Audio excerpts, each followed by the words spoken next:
A couple of local cops thought they'd show me a little southern hospitality. They tied me to a lamppost in the middle of town, putting on a show like I was just some nobody.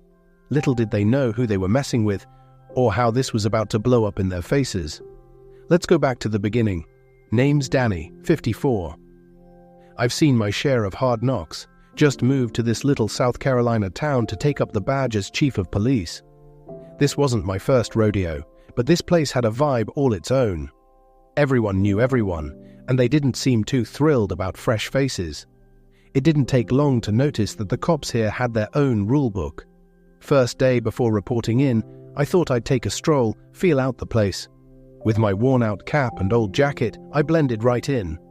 Walked into a local cafe that looked like it had been around longer than I had. The second I stepped in, I felt a dozen eyes on me. You know the vibe, the you don't belong here kind. 2 cops in the corner, big shots by the looks of it, were laughing, but I could tell I was the punchline. They kept sneaking glances my way, sizing me up like I was just another drifter. I ordered a coffee, keeping it cool. This was a recon mission after all.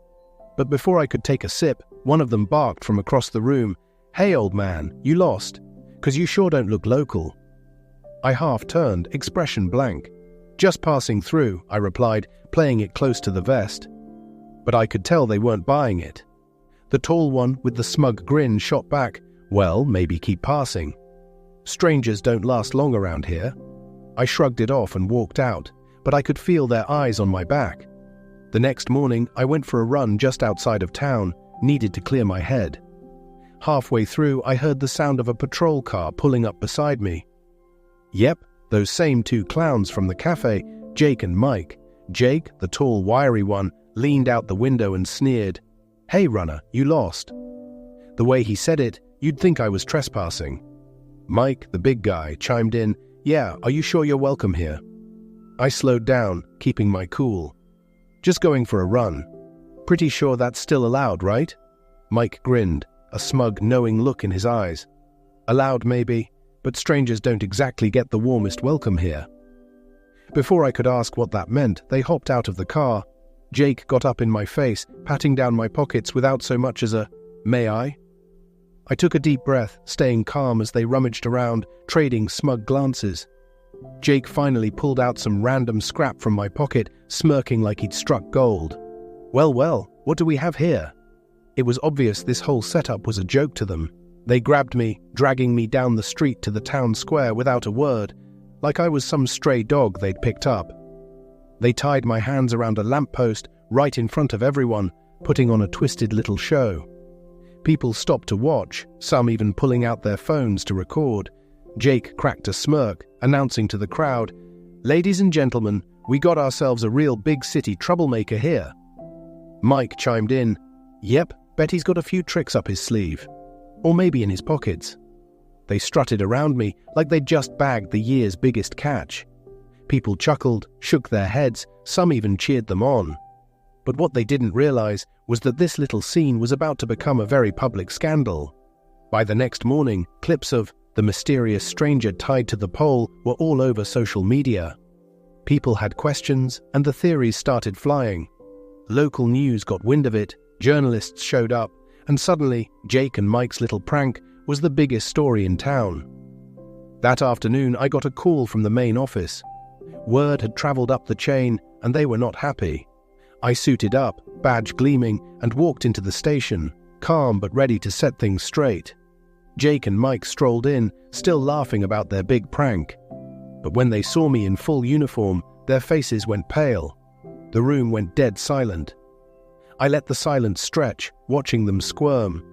Then I spoke, calm but firm.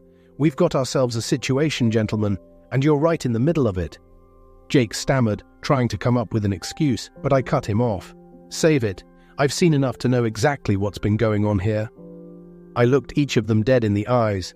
"So what? Neither of you recognized your new chief?" The room was still as a graveyard.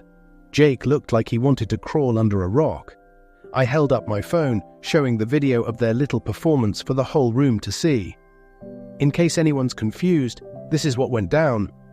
These 2 thought they'd have a little fun at the expense of some stranger without even checking who I was. A few officers glanced at each other, faces showing disbelief and disgust. Jake finally spoke up, defiant. "Look, this is just how things work here. Tradition, you know? We have a little fun with the outsiders." He tried to smile, like he thought the room would back him up. I raised an eyebrow. "A tradition, huh? A tradition of publicly humiliating people just because they're new." Jake's grin faded as he realized he was alone in this. It's just harmless fun." The officers around him looked uneasy, clearly re-evaluating what they'd thought was just a joke. They were starting to see how wrong this all was. Without another word, I pulled out 2 termination forms, signing them right there in front of everyone. "Jake, Mike, hand over your badges. Your time here is done." The room watched in silence as they took off their badges, understanding that things were different now. This wasn't about revenge. This was about setting a new standard. The fallout was swift and brutal. The prosecutor's office started digging into every questionable call Jake and Mike had made. People came forward, finally feeling safe to tell their stories of how they'd been humiliated or bullied. What started as a prank had turned into a reckoning. Outside the station, people gathered, carrying signs, demanding accountability. I watched the town come together, finally ready for change. And that's why I took this job, to bring respect and justice to a place that had forgotten what those words meant. This was only the beginning, but the town now understood. The days of turning a blind eye were over. I was here to make sure they stayed that way.